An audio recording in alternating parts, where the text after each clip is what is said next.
For today's good question, Ruth Ann asks, dew point has been mentioned a lot lately in the local weather. What is it, and does it factor in with humidity to create the heat index? Our First Alert weather team says the dew point is the temperature air needs to be cooled to in order to achieve a relative humidity of 100%. That's the point the air could not hold any more water. If the air were to be cooled even more, water vapor would have to come out of the atmosphere in the liquid form, usually as fog or precipitation.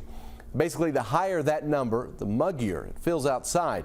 A dew point of 65 degrees and above is considered oppressive. Below 55 is comfortable, then you've got your area in between. If your dew point is high enough, even if it's not too hot out, it can still be muggy. That's why some 75-degree days feel better than others. But say you have a 50-degree day and the dew point is at 50 degrees. You'd be at 100% relative humidity, but it's cool enough outside you probably are not going to be sweating. That's why a lot of experts consider the dew point a better measure of what it feels like outside as opposed to the relative humidity.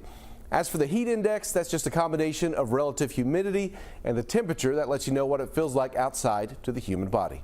Our weather team uses all of these factors when giving your forecast. That's why context is so important. If you have a good question, you can email goodquestion@wkyt.com. I'll see you on WKYT Mornings.